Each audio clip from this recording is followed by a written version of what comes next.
Kulusumu Mwajili. Karibu Kulusumu. Amina. Natokea Bunjubi. Ndio. Napenda kumshukuru Mungu. Ndio. Mambo makubwa aliyotendea. Ndio. Nina shuhuda 3 baba. Karibu. Shuhuda ya kwanza. Ndio. Napenda kumshukuru Mungu kwa kumponya mwanangu. Ndio. Wa kike. Alikuwa anasumbuliwa sana na haja ndogo. Mwanao alikuwa anasumbuliwa na haja ndogo. Kwa muda gani? Yaani kwa muda mrefu. Kwa muda mrefu. Haja ndogo ilikuwaje? Amina baba. Haja ndogo yaani kwa tunapolala. Ndio. Inamtoka. Maana yake alikuwa anakojoa tu kitandani. Ndio. Karibu. Asante. Hata kama tukichelewa hivi kulala, labda nimcheleweshe. Ndio. Kila kwa mfano saa 6. Yaani ile akisha uomba leta toilet, akirudi ile mkilala tu. Dakika hapo. Kidogo hata ukimwamsha akienda akirudi tayari. Hata mara 3 anaweza kujisaidia. Yaani mpaka siku moja nikakaa nikawaza nikasema hii ni nini? Ni laana gani?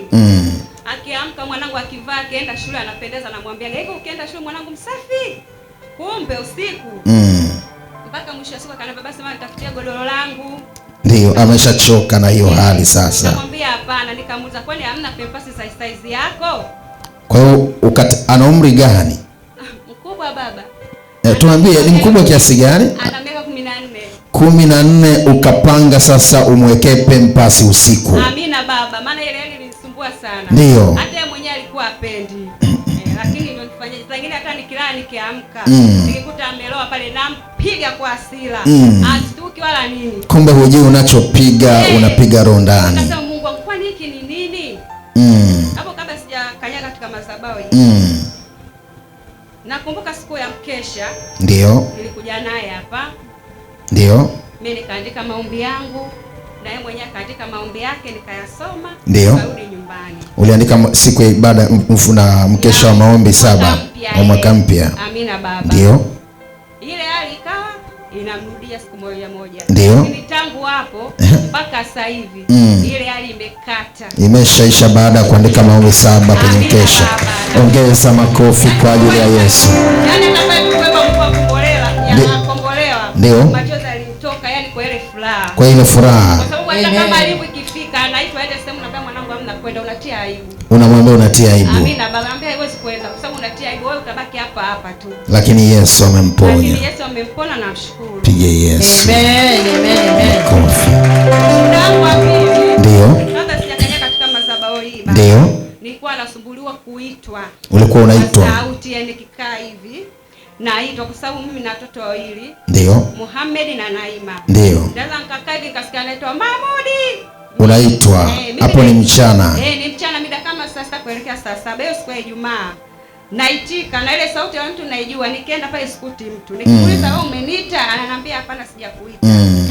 Ni lini inaacha? Sangine hata usiku. Anaweza mtu akaja sehemu dirishani kwangu akaniita. Sitiki, nakumbuka naangalia saa 9 au huenda saa 10, lakini wewe tunamfahamu. Hata mchana hivi naweza nikakaa naongea nikasikia tena naitwa jina la mtoto wangu wa kike. Lakini tangu nilipokanyaga hapa, napenda kumshukuru Mungu sijasikia tena. Usikie tena sauti. Amen. Sungongeza tena makofi kwa ajili ya Yesu Kristo. Karibu shuhuda wa mwisho. Shuhuda wangu wa 3 baba. Ndio. Nilikuja kwenye fagia siku ya Ijumaa. Ulikuja ibada ya fagia. Amina baba. Ndio. Ilikuwa siku neno la kukata roho za mauti. Roho za kukata ilikuwa baada ya kuondoa mauti. Mauti. Ilikuwa kila ukinena neno likinigusa nakuja natoa sadaka. Unapanda mbegu. Ndio. Mbegu kuhusu mwanangu. Nashangaa siku mzazi wangu kanipigia simu, uko wapi? Nikamwambia mimi niko nyumbani. Mimi nakuja hapo. Nikamwambia ukija utanikuta.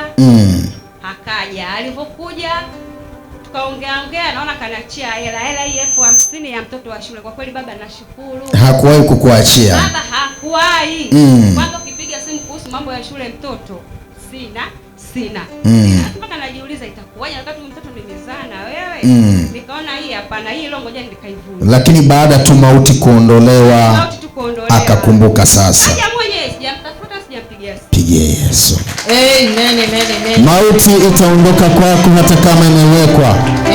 Hata kama walikuwa wanakukataa. Mtu ukiwa na roho ya mauti, hakuna anaweza kukubali kukaa na wewe.